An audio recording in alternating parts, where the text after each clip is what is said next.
Sveiki, girdisi, labai gerai. Sveiki visi, smagu būti gyvai Lituanikone. Iki šiol esu skaičiusi porą paskaitų kavinėje fantastiškoje, tai tiesiog labai smagu pačiai čia atsidurti. Ir iš tikrųjų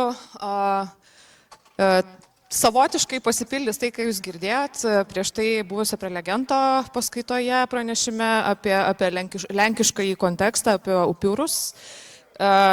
Mūsų atveju truputį yra kitaip, aš šitą dalį nelysiu, šitą daržą palieku čia salėje sėdinčiai savo kolegijai, daktariai Vitai Džekčioriūtei. Aš kalbėsiu šiek tiek apie kitus dalykus, bet kurie yra labai panašus. Kaip parašiau pavadinimą ir išsiunčiau mūsų šio puikaus festivalio organizatoriams, aš supratau, kad jis labai klikbeitinis ir apie tos zombius aš nelabai ir kalbėsiu ir jūs iškart suprasit, kodėl čia tie zombiai netinka, bet iš tikrųjų labai, man pačiai atrodo labai svarbu kalbėti apie vėles, apie mirusius, apie gyvuosius mirusius, kurie artėjant šitam laikotarpiui, vėlinių laikotarpiui, mūsų tautosakoje buvo tikėta, kad pasidaro tikrai aktyvūs. Ir taigi, galima, čia bus mano ženklas kitai skaidriai, nekreipkite dėmesio. Taip, ir artėjant vėlinėms, be abejonės, galite atsiversti Mickevičiaus vėlinės, labai rekomenduojama, bet man iš karto į galvą ateina Viljamo Šekspyro iš pjesės, kaip jums patinka, citata, kurią turbūt visi žinot vienokią ar kitokią formą. Pasaulis visas tai scena, joje aktoriai ir moteris ir vyrai.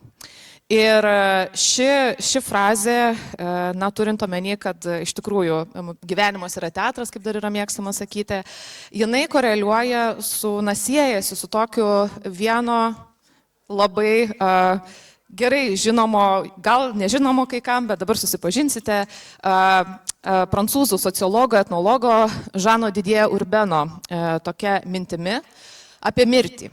Kad mirtis tai yra neišvengiamas fenomenas visų mūsų gyvenime ir visose kultūrose ir visų kultūrų žmonės žino, kad kažkada jie bus tie pagrindiniai aktoriai šito tokio makabriško spektaklio.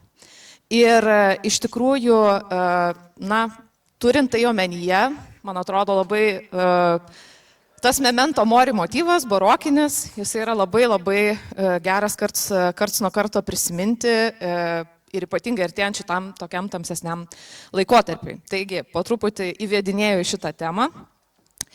Ir šiandien mes pakalbėsime apie numirėlius, gyvuosius numirėlius, ligas ir tai, kaip mirusieji buvo, tokia maža dalį, kaip mirusieji buvo suprantami lietuvių kultūroje. Ir iš tikrųjų, po truputį pradedant eiti link lietuvių folkloro, tai lietuvių tautosakoje tie mirusieji, jie atsiranda ne tik tai kontekste laidotuvių, kaip mes dažniausiai galėtume įsivaizduoti, bet iš tikrųjų mes turim tokį nemenką bloką visai sakmių, pasakojimų, tikėjimų, ką mes vadintume prietarais, dar kitaip, kad tie mirusieji, ne visą laiką jie išeidavo į tą žvaigždėtą anapus, atsisėsdavo liaudiškai mąstant ant to vėlių solelio, jie likdavo čia, įstrigę čia, sėdami baimę, sėdami siaubą, keldami pavojų gyviesiems ir jų ir gyvybei ir sveikatai. Ir šiandien aš tai bandysiu sukombinuoti ir jums pateikti tokį kokteilį iš istorinių duomenų, archeologinių duomenų, folkloro duomenų ir matysim, ką mes turim apie tos gyvuosius numirėlius. Ir pagrindinis dalykas, kurį aš manau, kuo mes dabar iš tikrųjų skiriamės nuo to, kas buvo net, 20 amžiaus vidury galima sakyti, net 50 metų atgal. Net ir jeigu paimtume tuos, kurie užaugo 90-aisiais, ir ypatingai, jeigu jūs esat, gal ir Vilniuje vis dar tai vyko, bet jeigu jūs esat kaip ir aš, ne iš Vilniaus gimus ir užaugus, tai tikrai turėjo jūs tėvai vestis į laidotuvės, bent jau į šermenis ir matėt tikriausiai ir tą mirusį karste. Ir man tai būdavo labai natūrali patirtis, mano visa vaikystė, aš kiek save prisimenu, vesdavo mane į tos mūsų krašte vadinamus apsidus, šermenis. Galbūt dėl to tokias temas ir dabar tyrinėju, bet iš tikrųjų tas mirties buvimas šalia labai buvo natūralus. Dar iš tikrųjų galima galvoti apie 90-uosius, kaip tokį irgi paskutinį galbūt jau visiškai tašką, nuo kurio pradeda tas mirties supratimas, mirusieji, bet kas susijęs su laidotuvėmis, viskas yra susiaurinama, atsitraukia į šarvojimo sales, laidotuvių namus, na kas dabar šarvoja būtose ar namuose žmonės, nelabai. Tai štai, ir seniau tiesiog jeigu mes pažiūrėsim, tai net yra memuaruose, iš kurių vieną citatą išrašiau čia, žmonės prisimena, cituoju, kai tik ligonis pradėdavo merdėti, greitai kas nors išbėgdavo iš trobos, pakriepdavo pagaliukus ir muždavo, brazdindavo į lentą arba į statinės dugną, duodavo kaimui žinią, kad žmogus miršta ir kad kaimynai turi rinktis prie mirštančio ligonio. Daug žmonių seniau subėgdavo prie mirštančiojo, jų būdavo pilna troba. Tai matom, kad iš tikrųjų, to mirštančio, o vėliau ir mirusio žmonės, nebijodavo ir netgi ateidavo jo palydėti. Ir ta nekrofobija, vadinamoji ta mirusio kūno baimė, jinai turėjo būti įveikiama. Čia nelabai matysis, tai aš perskaitysiu. Pirmiausia, tarkim, tokie labai praktiški patarimai, kaip nustoti bijoti mirusių. Jei kas bijo numirėlių, tai reikia pačiupuoti už numirėlio nykščio piršto kojos, tai nes bijos numirėlių. Truputį ekstremalesnis pavyzdys, jeigu numirėlio baimė yra dar stipresnė. Jeigu nori, kad baimė numirėlių neimtų, reikia numirėlių kaulų pagraužti. Sakau, ekstremalesnis. Bet dalykas yra tas, kad mirusiųjų kaulai lietuvių tautosakoje, kai yra užfiksuota, ypatingai liaudės medicinoje, tai buvo viena iš tokių einamų medžiagų. Pavyzdžiui, jeigu sanarys, sakykime, susižalodavo žmogus sanarį, reikėdavo, vienas iš patarimų būdavo rasti mirusiojo kaulą, jį patrinti ir arba mesti nežiūrint atgal, arba jį padėti ten, kuris buvo rastas ir praeis. Tas pats su danties skausmu irgi, su mirusiojo kaulu galima patrinti skaudantį dantį ir padėti atgal. Jeigu nepadėsite, gali ateiti tas, kurio kaulą paėmėt ir prašyti jį atiduoti, tai geriau tą padarykite. Jeigu nespręsite vadovautis, taip sakant, senąją išmintimi. Ir toks iš tikrųjų glaudus santykis, sakykime, rodo, čia yra šitie duomenys, tarp kitko, šitie tautosakos tekstai, jie yra iš 20 amžiaus, 19 pati pabaiga, 21 pusė. Ir ką mes matome? Mes matome tai, ką iš tikrųjų istorikai vadina tokiu, viduramžių žmogaus mentalitetu, kuomet žmogus gyveno mirties ir mirusių artumoj, nuolatos. Ir mes tą matom iš tikrųjų štai 20 amžiaus lietuvių medžiaga. Ir ta mirusiojo baimė, jinai buvo, matoma kaip tokia iracionali, tai yra, nelogiška, nereikia bijoti čia to mirusio. Netgi yra posakis, kurį ir mano amžinatilis Baba labai mėgo, gyvo reikia bijoti mirusio, ką tas mirusis gali padaryti. Ir tokią nuostatą mes matom štai tokiam pasakojime. Mano motinėlė nei dieną, nei naktį niekada nebijodavo pro kapines praeiti, kaip kiti žmonės baukštosi. Ji mus vaikus liūbėdavo mokinti, įdant nei kapinių, nei numirėlių nesibijotumbim. Vaikai, taip jį kalbėdavo, numirėlių jums nieko nedarys, dvasių neprivalote bijotis, ale nuo gyvųjų pasisaugokite, tie jums daug ką gali užkenkti. Jeigu jūs baukštotės pro kapines praeiti, tai tik drąsiai pasakykit numirusiems labą vakarą arba labą rytą, tada jūs nebijositės ir niekas jūs negundys. Ir aš taip darau, kad man pro kapines einant būgų rodos. Darykit ir jūs, tai baimė to jaus nuo širdies nuslinks, tai pasijusit lyg aukščiausiai draugystiai su numirėlių dvasiams esą. Citata yra iš Basanavičiaus knygos Iš gyvenimo vėlių ir velnių. Ir ši tokia citata, ką jinai rodo, kad ta tokia nevaldoma, nekontroliuojama mirusiųjų baimė, išsigandimas, jinai galėdavo baigtis tokia rimta liga, kuri buvo vadinama vėlių pakandimu arba pagavimu arba vėlių apipūtimu.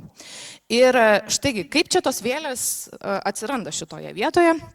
Tai buvo sakoma, kada būdams prie numirėlio namuose arba ant kapinių, nusigasti iš netyčių, koją paslydus, įkišusią į kokią skylę ir taip toliau, tada vėlio žmogų pakanda, žmogus visas pagelsta ir ima nykti. Tokį žmogų pamatę klausia, ar vėlės tave pakando. Na ir šitas motyvas plačiau yra išskleidžiamas vienoje mitologinėje sakmėje, būtent apie vėlių pakandimą. Vėlės pagauna tik tai tą, kur jisai numirėlio nusigasta, kaip nesykiai atsitinka šarvojant ar plaujant numirėlį. Taip, numirėlio mazgojimas, plovimas, ruošimas šarvojimo, čia dar visa kita atskira tema. Kada jisai krūpteria, nuleidžia ranką ir taip toliau. Jau 3 metai, kaip Rožio Glodienė gyvenanti Plokščiuose, ėjo ant šermenų Matjauskinės ir žengdama per slenkstį, staiga numynė į duobelę po 100 plytai. Atgal atvirto ir nusigando. Jai pasirodė, kad numirėlis tiesiog eina ant jos per duris. Iš to baisiai sirgo, mėtosi, taso jai visas pusės, šaukė, mykė, išduodama iš vidurių, kažin kokį balsą be žodžių. Važiuojo pas daktarus, bet ji nieko nepagelbėjo. Išgirdus, kad Gelgaudiškio vartas Račuvaitės nuo Priepolio gydo, nuvažiavo šiemet tai yra 1896, pavasarį pas jį, tasgi apžiūrėjęs ją, rado 2 speniukų pašonėje ir pasakė: nėra ką gydytis ir pas daktarus važinėti, nieko iš to nebus dėl to, kad išsigandai numirėlio ir vėlės tave pagavo. Taigi, matom, iš karto gydytojas geras, taip sakant, identifikuoja, kas čia yra per dalyką. Ir daugelį kultūrų išgastis buvo suvokiamas kaip tokia labai specifinė būsena. Aš nesileisiu čia giliau į visą tai, bet tokia suomių tyrinėtoja, puikia etnologė Laura Stark, ir savo puikioje knygoje apie žmogaus kūno sampratą suomių folklore pastebi tai, kad žmogaus kūnas buvo suvokiamas kaip toks porėtas. Mums dabar atrodo, kad viskas, oda, drabužiai, baigėsi mūsų kūnas. Anksčiau samprata tokia nebuvo, nei pas suomius, nei pas lietuvius. Buvo manoma, kad kūnui galima pakenkti, net pavyzdžiui, užkišus ką nors prie tavo kiemo vartų. Ir štai, kūnas, atviras kūnas, kūnas besitęsiantis už žmogiškojo kūno ribų, yra vienas iš tokių esminių, konceptų senovės lietuvių pasaulėžiūroje ir pasaulėvokoje. Na ir štai, kas dar atsitinka ir ką pastebi ir lietuvių kiti tautosakos tyrinėtojai, kad tokios vietos, ir mes matėm čia minimas ir kapines, ir namus, kuriuose yra pašarvotas mirusysis, kad jos yra ypatingai pavojingos gyviesiems, nes jos turi labai tą ploną tokią ribą tarp gyvųjų ir mirusiųjų pasaulio. Ir kiekvienas toks kontaktas su anapusybė, jisai kelia tą pavojų. Ir kaip galim matyti iš tų pavyzdžių, kurie buvo skaityti, kad tas išgastis, kurį sukelia mirusysis, kad jis gali turėti tikrai tų baisių padarinių žmogaus sveikatai. Matom, prasideda priepuoliai ir panašiai. Na ir kas toliau? Buvo manoma, kad gali žmogus apsikrėsti tą ligą dėka vėlių, ta liga, kuria sirgo tas, kuris mirė. Ir štai pavyzdys. Savo gimtuvės apygardį, tai čia Basanavičius rašo, savo gimtuvės apygardį, aš to vardo vėlė niekur minavoojant negirdėjau. Aš pats buvau 45 metų, kaip tą vardą pirmą kartą nuo vienos iš Lauksargių kampo senos moteriškės girdėjau. Ta man savo ligas aprašydama, taip išsitarė, vėlės mane apputė ir aš to jaus tą ligą apsirgau, kurie kiti iš tų namų numirė, bet tuo čia ilgai sirdama tik pasigavau. Kiek supratau, tai ji norėjo tuom išliūdyti, kad ją mirusių dvasias arba, kaip jis sakė, vėlės tą pačią ligą apūtusios arba apkrėtusios. Na ir ką reikia daryti, kai yra įtariama, kad apipūtė vėlė? Į pagalbą ateina kibiras. Tai jau paaiškinsiu kaip. Buvo sakoma, vienas iš receptų, labai paprastų, liga numirus žmogui turi pereiti kam nors kitam. Todėl, kai tik numiršta, reikia padėti viedrą kibirą su pamazgomis ir neiti kokią valandą arti numirėlio. Liga pereis į tą viedrą, pamazgas užkasti. Kitas variantas, nuprausus numirėlį, vandens šiukšlynant pilti negalima. Reikia išpilti kokio nors dobėn ir ją užkasti. Jei pils ant mėšlyno, kas nors iš šeimynos nabašiko, tai yra ta mirusiojo liga sirgs. Na ir iš tikrųjų, čia toks prevencinis metodas, vadinkime taip. Kai ateina kalba link gydymo, yra kiti metodai. Jeigu yra įtariama, kad žmogus yra veikiamas vėlių, kad jis yra apipūstas, pakastas, kągi reikia daryti? Smilkymas buvo metodas numeris 1. Smilkymas tai buvo dūmų pagalba, tiesiog deginamas koks nors objektas, na ir tie dūmai įkvepiami. Vadinkime tokios inhaliacijos. Tai kaipgi receptai. Norint nuo vėlių atsiliosuoti, reikia to jaus, kai tik nusigąsti numirėlio, nukirpti jo plaukų, paimti skaras, kuriomis mazgoja ir šluosti numirėlį, užkūrinti jas ir parūkyti save. Metodas numeris 2. Jeigu žmogus gauna priepolį, nusigasta nuo numirėlio, tai reik marškiniais, nuvilktais nuo numirėlio vilkėti, sudeginti juos po biskį, dūmais rūkintis ir gerti pulverio. Pulverio tai reiškia tų miltelių arba jau sutrintų pelenų. Paimti 2 gijas, čia toks sudėtingesnis būdas, vilnonius siūlus ir nunešusias ant kapinių, vieną jų ilgai savo stuomenį patiesti išilgai ant šviežio kapo, kitągi patiesti skersai, kaip galim suprasti, padaromas kryžiaus ženklas. Ir atsiklaupus sukalbėti 7 ištisus poterius, Tėve mūsų, sveika Marija, tikiu į Dievą Tėvą, garbė būk Dievui Tėvui. Ir atsikėlus eiti namo, nežiūrint ir su nieku nesišnekant. Ir šitie metodai iš tikrųjų byloja, kad tai buvo rimtas dalykas ir žmonės į tai žiūrėjo rimtai ir to nebuvo galima palikti. Iš serijos mane išgąsdino mirusysis, ne, dabar mes su tuo tvarkysimės. Ir tai nebuvo vien tik lietuvių dalykas. Ką mūsų kaimynai? Mūsų kaimynai Latviai folklore turėjo tokį dalyką kaip numirėlio liga, vadinama mironė vaina. Ir jie susergama truputį kitaip. Jeigu namuose žmogus tebėra pašarvotas, bet jau žmonės šeima riejasi, kas paims jo turtą, jau yra galimybė susirgti. Jeigu dėl to turto susipyksta, taip sakant, second strike, vėl didėja tikimybė, kad susirgsi. Tada taip pat, jeigu yra žmonės, kurie vagia įkapės, mirusiajam įdėtos daiktus į karstą. Ir kas atsitinka? Labai panašiai, simptomatika panaši, taip kaip ir lietuvių atveju, žmogus nyksta, gelsta, tik dar pliusas atsiranda pas latvius, kad jam stingsta kojos, apmiršta, silpsta rankos. Žodžiu, už ką galim matyti, tai iš tikrųjų bausmę. Bausmę už netinkamą elgesį, o lietuvių mes matom tokį išgąstį labiau, kad tai yra išgąsdinama. Čia mes turim tą ligą, kuri ateina kaip bausmė.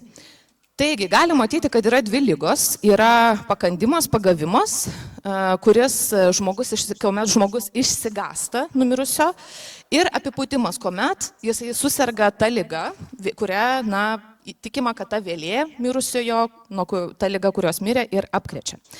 Bet čia viskas dar nesibaigia ir einam truputėlį į kitą lygmenį. Pakalbėjom apie kenkiančias vėles, dabar bus apie kenkiantį kūną. Tai štai, galbūt yra tekę girdėti lietuviškas raudas, kurios iš tikrųjų yra labai sunkus žanras klausyti, nes jų kontekstas labai specifinis, tai yra paskutinis atsisveikinimas su mirusioju. Ir tai yra labai emociškai intensyvūs tekstai. Ir mes matom štai tokius tekstus. O močiutė mano, kad aš išgalėtau, tai aš priskeltau savo močiutę ant baltos lentelės, nuo plonų drobelių, mažų prakalbintau su meiliais žodeliais. Tai reiškinys būdingas Dzūkijai, dėl to ir matom dzūkų tarmę, arba broliui skirtą, tėvui skirtą, apstokim tėvelį iš visų šalalių, bučiuokim tėvulių baltas rankelas, prašykim tėvulio meiliausiai žodeliais, mažų pasgailės, mažų ir prakalbės. Sūnui skirta, tu užsikelkė nuo baltos lantalas, oi, tu išeikė iš aukštos klaitalės. Bet ką mes turim suprasti, kad čia nėra pageidavimų koncertas ir nėra sakoma, kad prisikelk, būtų labai gerai, jeigu prisikeltum. Ne, tai yra galutinis atsisveikinimas, toks tarsi išreiškiamas žmogaus tas vidinis noras, kaip būtų gerai, kad tu prisikeltum, bet visa tai atliekama laidotuvių metu, laidotuvių rituale. Laidotuvės, kas tai yra mirusio integracija į mirusiųjų būrį. Jo nebebando čia reintegruoti gyvos. Čia yra toks visiškas jau atsisveikinimas, norai, bet visi supranta, kad tai, kas vyksta, yra nesugrąžinama. Ir jeigu tas mirusysis jau prisikeldavo, tai mirusiojo prisikėlimas būdavo vienas iš baisiausių dalykų, kuris galėdavo bendruomeniai nutikti. Ir kad to neatsitiktų, pirmiausia, kas turėjo vykti? Turėjo būti iš tikrųjų gerai prižiūrimas pats procesas. Kaip vyksta laidotuvės, kaip vyksta atsisveikinimas su mirusioju. Buvo nuo pat marinimo, tai yra nuo to, kai jau mirusysis dar tuo metu gyvas, bet jau po truputį tampa mirusių žmogus, kad jisai būtų tinkamai paruoštas paskutiniai kelioniai, kad jisai būtų, kaip pasakyti, atsirišęs nuo visų žemiškųjų dalykų, nuo visų savo turtų, jis gali atsisakyti savo kaip gyvojo tapatybės, atsisveikina, taip sakant, su visais ryšiais, saistančiais su gyvaisiais ir panašiai. Ir tai vadinama buvo gera mirtimi. Nes kas yra bloga mirtis? Bloga mirtis yra tuo atveju, kuomet tai yra vadinama nelaiku įvykusi mirtis, tai yra savižudybė, atsitikimai įvairūs, kuomet žmogus žūsta. Taip pat priežastis irgi, tiesiog tas pats laidotuvių ritualas taip pat galėjo būti priežastim, kodėl mirusysis prisikelia. Na ir tie mirusieji prisikėlė. Lietuvių tautosakoje yra toks gražus terminas vaidulis. Ir šitą terminą pirmas panaudojo Jonas Balys, tarpukariu Lietuvių tautosakos archyvo vadovas, ambicingas jaunas irgi mokslo daktaras, žodžiu, ir jis parašė straipsnį apie mirusiosius Lietuvių tautosakoje.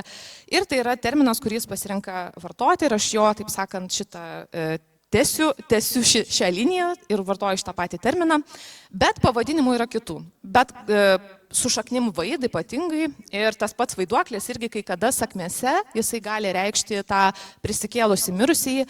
Kolegė štai besiruošdama kitai konferencijai rado dar vieną pavadinimą kasinys, kuris man labai gražus yra. Tai štai, tai kaip matom, yra visa plejada ir tų pavadinimų, bet mes, taip sakant, likim prie vaidulio, tiesiog, kad būtų aišku. Tai dabar, kas yra tas vaidulis? Vaidulis yra žmogus, būtybė, tiksliau reikėtų jau sakyti, kuri yra įstrigus tokioje tarpiniai būsinai. Nei tai gyva, nei tai mirusi. Na ir kaip Basanavičius aprašo, dūšios visų tų, kurie gyvi būdami nelabą gyvenimą vedė, kurie ne savo mirtį mirė būtent pasikorė, pakaruoklį, vandenį nuskendė, paskendėlį, nusišovė ir taip toliau, sako, vadinasi, žmonėms ramumo neduodamos. Na ir aišku, be viso to, yra ir kitų priežasčių, nes visi šie tiek savižudžiai, tiek, ypatingai savižudžiai, jie buvo laidojami už kapinių tvoros kartu su nekrikštytais vaikais. Ir vis dėlto gali būti ir kiti atvejai. Gali žmogus būti labai geras, anot Lietuvių tautosakos. Bet jeigu jis nesilankė bažnyčioje ir niekada neėjo išpažinties, jis irgi vaidensis po mirties. Žodžiu, ir yra tokia labai graži... pasakyti, labai gražiai tyrėm, graži sakmė, šiaip tai baisi sakmė, apie tai, kaip irgi vienas žmogus patampa tuo vaiduliu, tai perskaitysiu. Apie Višakių Rudą, Suvalkiją, gyvenęs Kėlis, tikrai jau pavardė Paukštys, buvęs tikras bedievis, neidavęs ne bažnyčion, ne išpažinties. Pati labai pykusi ant jo, bet Kėlis neklausęs jos. Vieną kartą ji nuėjusi pas kleboną pasiskųsti, kad jos vyras bedievis. Klebonas paraginęs neperstoti jo raginos eiti bažnyčion. Tiesa, ji dar išdidžiau užsėdo savo vyrui ant sprando, kada jau Kėliui nusibodo bobos plepalai, jis išėjęs vieną šventadienį bažnyčion. Sako, eisiu pažiūrėti, kokie jūsų tie devaičiai. Nuėjęs. Tuo laiku, kada įsinėjęs bažnyčion, radęs bedalinant komuniją. Kėlis pristojęs prie eilės galo ir priėmęs komuniją. Paskum išspjovęs ją rankon ir parnešęs namo. Paėmęs karabiną ir nuėjęs į Rudšilį, atskaitęs 12-14 žingsnių nuo kokios ten pušies, padėjo ton pušien komuniją ir peršovė. Nuo to laiko jam labai vyko šaudyti. Ką jis norės, tą ir nušaus. Savo šaudimais labai pagarsėjęs. Jį kvietė į dvarus šaudyti žvėris.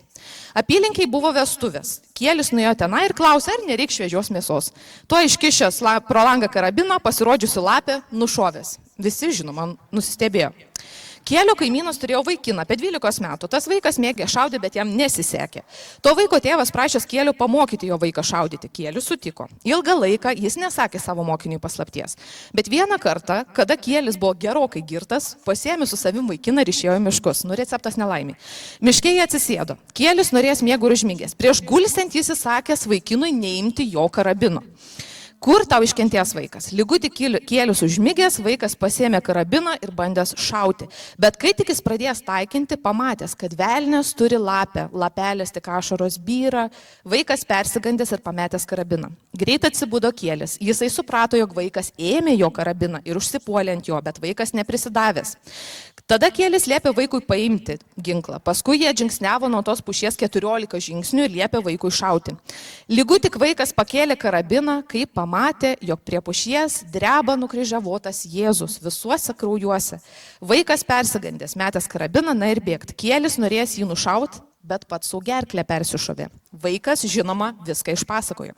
Susirinko daugybė žmonių apie jo lavoną. Kas tik nepaims karabiną, tas pamatęs Jėzų visą kraujuose. Tai taip nieko nematyt. Lavoną įkasė balon. Sako, jis atsikeldavo iš grabo ir skandindavo žmonės. Šalia tos balos buvęs kelias ir labai sausas. Kai palaidojo čia kielį, tai daugybė pagrimsi purvą. Arba kielis pareidavęs pas savo brolio pačią ir žnaibęs ją. Išeidamas praneždavo broliui, eik, sako, tavo žmoną gnaibysiu. Kai vyras nueis, pačią rasti gyvą, kreipėsi į kunigą. Kunigas patarė nukirsti kielio galvą. Nukirto, o kielis vis tiek pareidavo be galvos, galva rankoje nešinas. Kad užpul šunis, tai jis mesta galvą, jį juokės ir baubė. Vėl kreipėsi kunigą. Kunigas liepė nukirsti šermukšnio pagalį, 3 mastų ilgumo ir tuo pagaliu perdurti kielio lavoną, o galvą padėti prie jo kojų. Atkasė jo lavoną, perdurė tuo pagaliu, o galvą padėjo prie kojų. Tada jau nebepareidavęs ir viskas nutilo. Šalia tos pušės, ką kielis šovė, pastatė žmonės puikų kryžių. Žmonės ir dabar minėja kelakryžius. Na ir štai, matom štai tokį didžiulį pasakojimą apie ką reiškia, kai yra išniekinama komunija. Kas vyksta už tai, kad jis tai padarys, dabar jau keliasi ir skanina kitus ir reikia jį persmeigti su šermukšniniu pagaliu. Bet negalvokite, kad tik vyrai galėjo būti vaiduliais. Oi ne. Kitas tekstelis, panašiai ilgas, bet ne ką įdomesnis, aš sakyčiau. Ir pasakojimas yra apie moterį, kuri gyveno vieno Rudnios Sodžiaus ūkininko šeimoje. Ir ta moteris išėjo už vyro, ji to pačio išsireikalavo, žodžiu, kadangi gyveno bagotai pas tėvus, jinai to paties išsireikalavo ir nuo savo biedno vyro. Vyras stengdavosi kaip galėdamas, bet jai vis tiek neįtikdavo. Na ir rašoma, toliau cituoju iš teksto, kol jos tėvai gyveno, tai dar galėjo, bijojosi tėvo ir gyveno šiek tiek geriau, bet po mirties tėvo nuėjo savo keliu. Vyras, kol galėjo, sulaikydavo ją, bet jai vyras buvo 0, ji jo niekiek nebijojo. Susidėjo su kitais vyrais ir nuėjo naujan gyveniman. Kiek buvo žinoma apie jos gyvenimą, tai labai šlykštus ir baisus, bastėsi po miškus, po laukus ir visur, kur tik buvo galima užeiti. Vieną kartą nujojo naktigoninkai su arkliais naktigonin, užkūrė laužą, apsėdo aplink jį ir pradėjo teirautis apie ją. Tik staiga išgirdo bildėsi netoliese, kuo toliau, tuo labiau jie vis girdėjo ir galų gale išvydo ją. Prisirtino ji prie jų tardama. Dovanokit man už visus mano padarytus netobulumus ir skriaudą ir pasakykit mano vyrui, kad aš išvažiuoju labai toli, bet vis tiek aš jo neišsižadu ir ateisiu kada nors jį ir jo šeimyną atlankyti. Atsisveikino ir išėjo dainuodama. Kelis kartus dar jie buvo kaimynai susitikę, bet iš elgesio suprato, kad kažkas nepaprasto. Po kelių dienų rado ją pasikorusi miške, toj vietoj, kur stovėjo 3 kryžiai. Tie kryžiai buvo pastatyti todėl, kad po karo toj vietoj labai vaidenosi, kur jie rado, ten ir palaidojo. Na ir po kelių dienų jį pradėjo vaidentis. Pradėjo vaikščioti po kaimą, ypač davė garo savo vyrui ir savo dieveriams. Kitą naktį ateina, prašo pas savo vyrą, kad jis jai pirktų batus, skrybelę, suknelę, atsisėda prie stalo, pradeda šukuoti savo plaukus dainuodama, tai vėl pradeda verkti, skųsti savo gyvenimu, kad jai labai sunku, kad nieks jos nepriima, visi varo nuo savęs, bet kai užgieda pirmas gaidys, tai griebia savo vyrą, traukia prie durų ir nori su juo eiti, bet jis pradeda žegnotis, šaukti savo brolių ir jį prapuola. Kitą kartą ateina pas naktigoninkus, prašo valgyti, drabužių, prašo su jie eiti, prašo, kad ją palydėtų, bet kai eina, tai visi priešingą pusę, kur jį yra palaidota. Ir taip jinai vaikščiojo, gąsdino žmonės. Žmonės nežinojo, ką daryti, statė kryžius, laikė pamaldas ir vis tiek jį nenusiramino. Vieną kartą ėjo kažin koks pakeleivis ir užėjo pas jo šeimyną. Jie pradėjo jų klausinėti ir jis pasakė, kad yra iš viso pasaulio, vaikščioja po visus ir duoda patarimus reikalaujantiems. Na ir aišku, šeimininkas papasakoja apie tą savo pačią ir jis ką pasako. Žinai ką, brolau, sunku bus tau nuo jos atsikratyti, jei tu mano patarimo neišpildysi, nes čia dalykas yra labai sunkus. Kai saulė leisis, reikia nueiti ten, kur jį palaidota, atkasti jos grabą, išimti, atkirsti galvą, padėti tarp kojų, po to laiko jį nebesivaidens.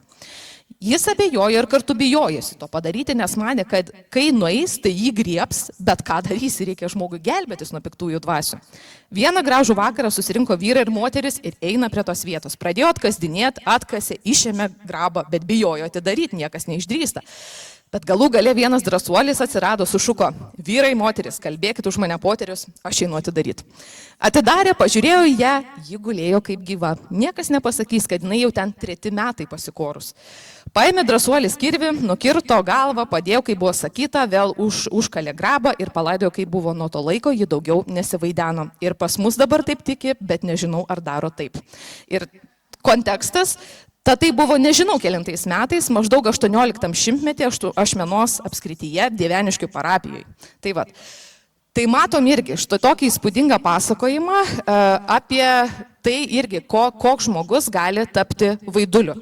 Be viso to, be, kaip matėm, savižodžių, be išniekinusių religinius objektus, taip pat gali tapti vaiduliu žmogžudys, kuris yra palaidotas, tarkim, ant 3 laukų ribos, kur susikerta 3 laukai, bet jis eina kenkti žmonėms.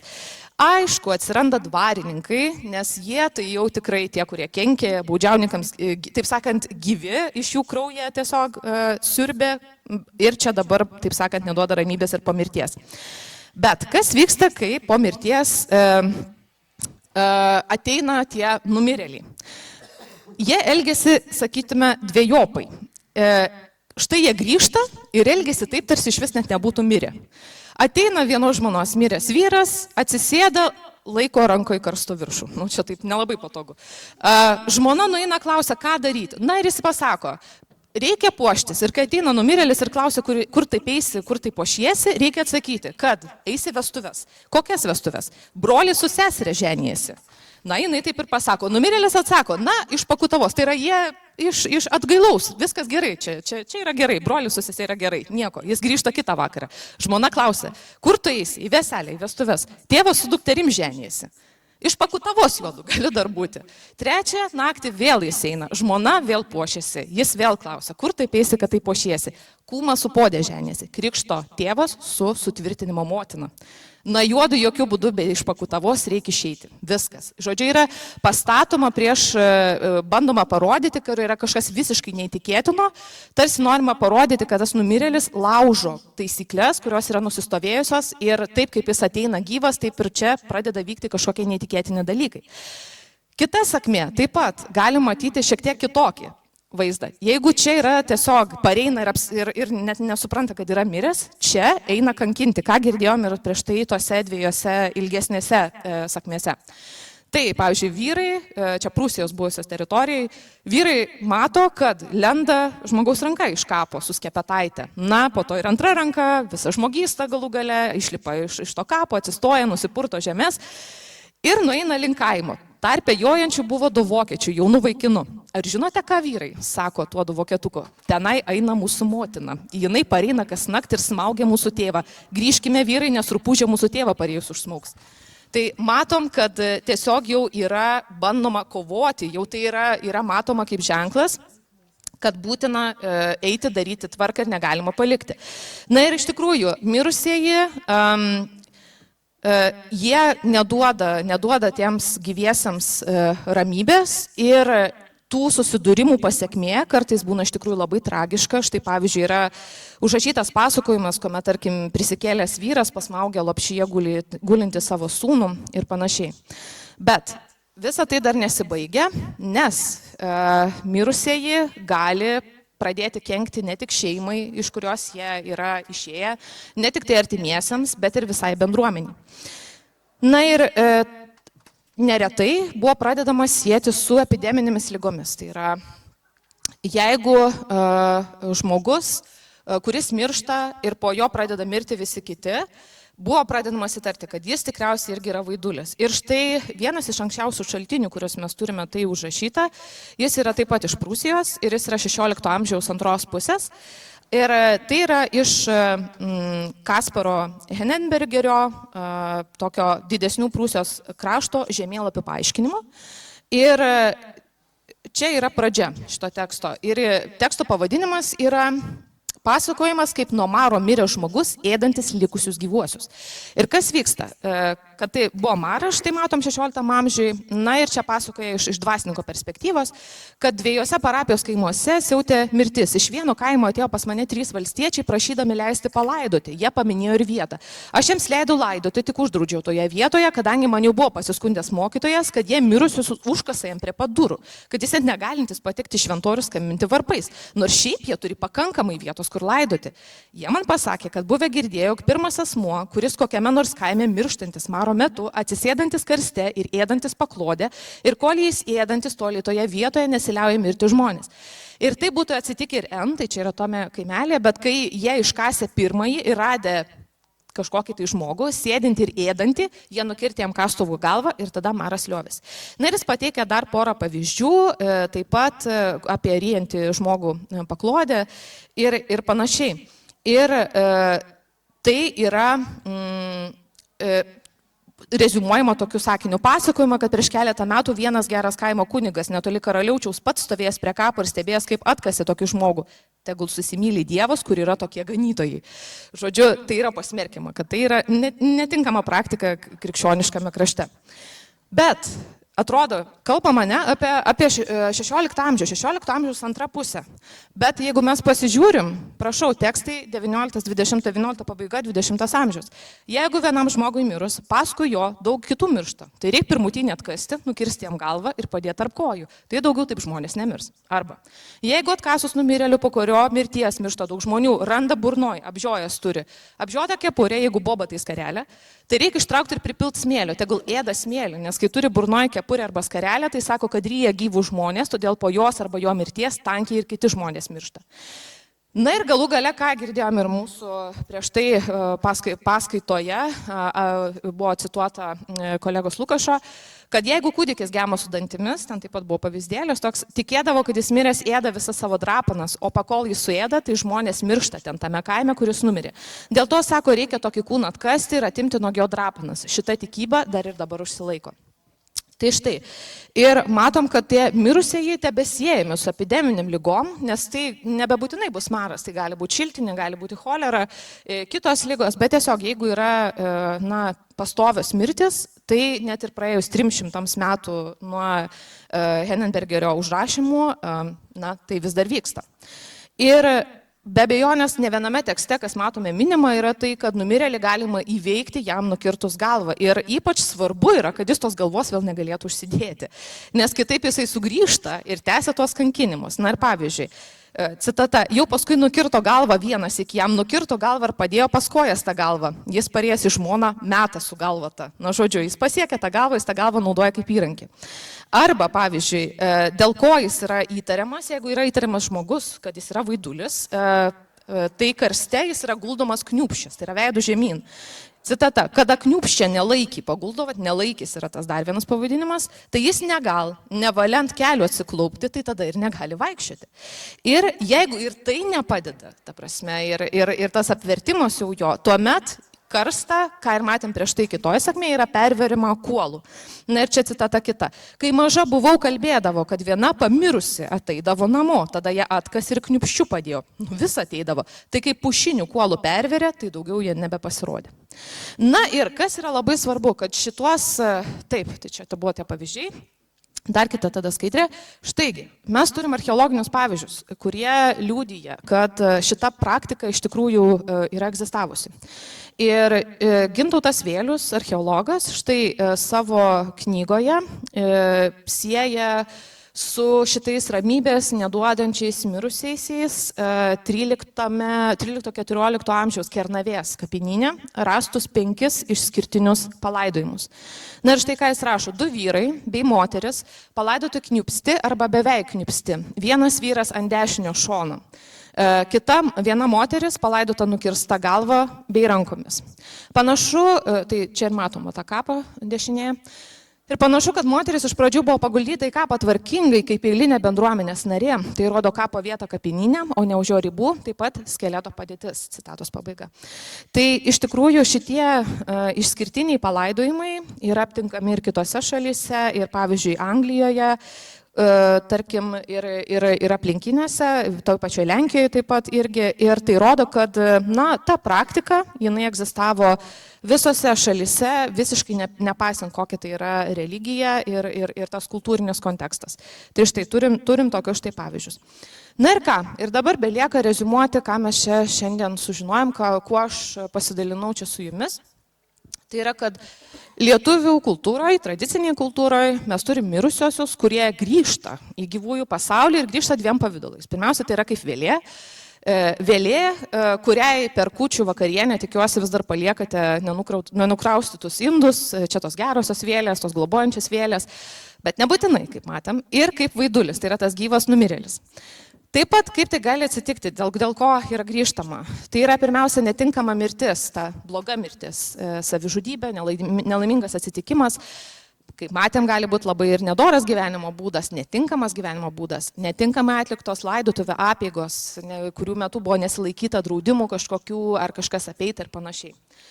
Na ir taip pat manyta, kaip matėm, kad šitos visos mirusiųjų dvasios ir gyvi numirėliai gali sukelti, pirmiausia, mirusių dvasios gali sukelti ligas tokias kaip vėjų pakandimas, apipūtimas, na, o tuo tarpu gyvi numirėliai atsisėda karstuose, ryja paklodės, ryja skareles ir sukelia epideminės ligas.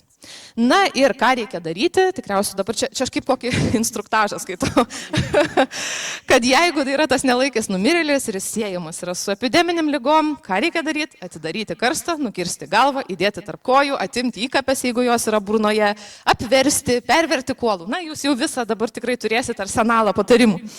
Na ir ką mes galim galų gale pasakyti, tai į ką tai veda lietuvių kultūroje, tai yra, kad mirusieji ypatingai, mes žinom, kad jie ten ir sapnuose pasirodo ir visą kitą, šitą temą aš jau visiškai irgi suskliaudžiu, nes tai yra atskiras be abejonės tyrimų laukas.